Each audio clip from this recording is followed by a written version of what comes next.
And there are new hopes of a breakthrough in negotiations over Iran's nuclear program.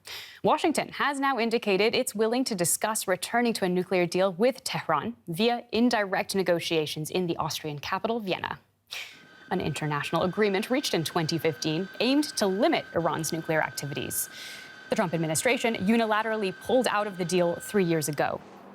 Iran has recently resumed enriching uranium to well above the deal's limit.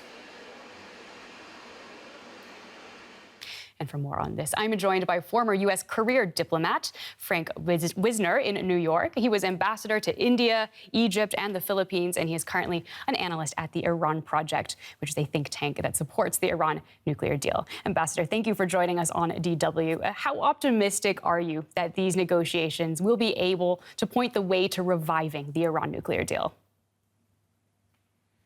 I believe the news today is good news, but I don't discount how complex the negotiation will be and how long it will take.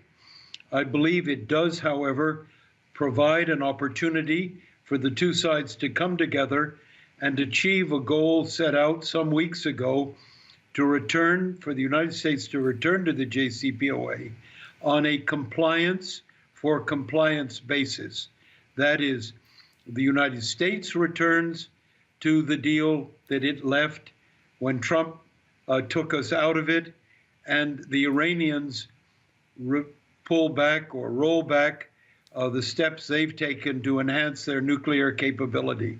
Compliance for compliance, and there's at least a road ahead. But the choreography of the steps will be complicated. And I do want to ask you about that, because one of the challenges has certainly been that both the United States and Iran want to see the other side make the first move in terms of compliance. So what has changed here to make these talks possible?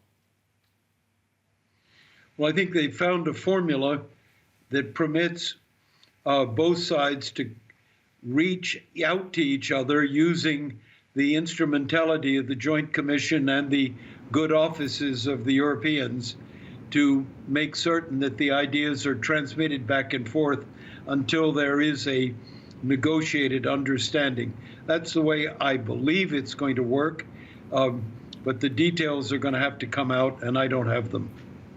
Now, you're a former U.S. ambassador. You've worked in numerous positions in the State Department.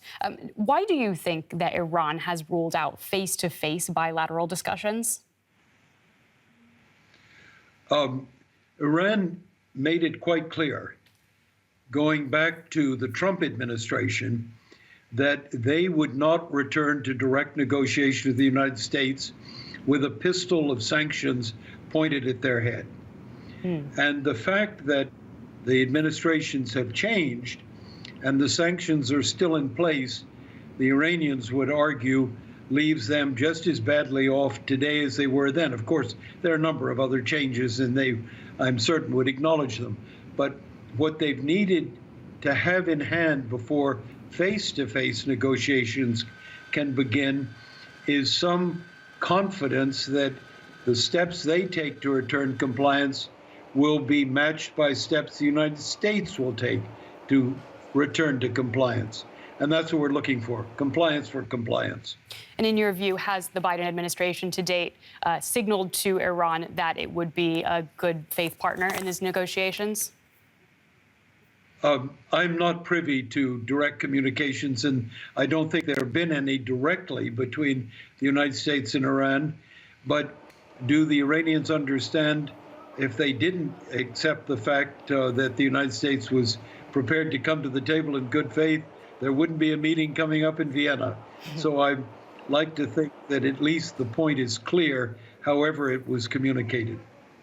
All right. Thank you very much, Ambassador Frank Wisner. We appreciate you coming on DW News. It's a pleasure to be with you. Thanks so much.